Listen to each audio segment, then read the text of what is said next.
There's a little bit of a dance right now happening as these tariffs have been threatened by the president-elect. Your reaction?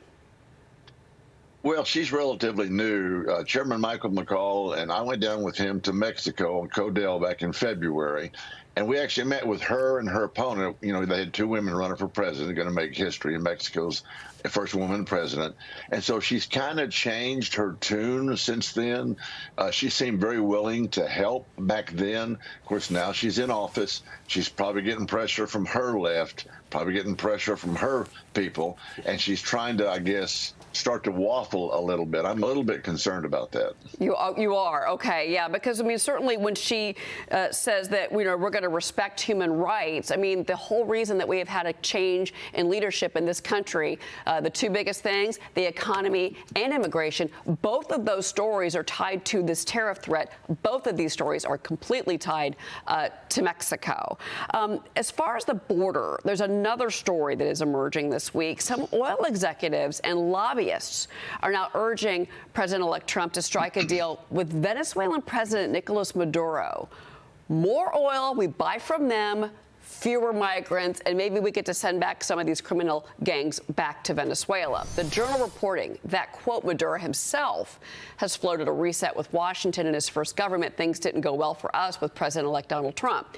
He said in a recent televised address, "This is a new start. Let's bet on a win-win." So obviously, President Trump has big plans for American energy. He wants to make us energy dominant again by reportedly planning to revive Keystone XL, expand domestic drilling, resume liquid LNG exports, in particular to Europe, roll back a lot of these green policies. All of that is the energy story. All of that goes back to Texas. Your reaction? Well, Cheryl, Keystone Pipeline would have come into my district. I'm the upper Gulf Coast of Texas. We have 7 ports, more than any other member of Congress. We produce 65% of the nation's jet fuel, 80% of the nation's military-grade fuel. I can go right down the line. I want to go back to something that the president of Mexico said about human rights. Yeah, we believe in human rights, too, but our number one priority is to protect Americans. And, of course, for me, our number one priority is to protect Texans. Texans, we can produce energy cheap. Cheryl, here's a comparison. Keystone Pipeline moves 830,000 barrels of oil a day. If you tried to do that with 18-wheelers, you'd have to put 5,200 18-wheeler trucks on the highway a day to move that much oil.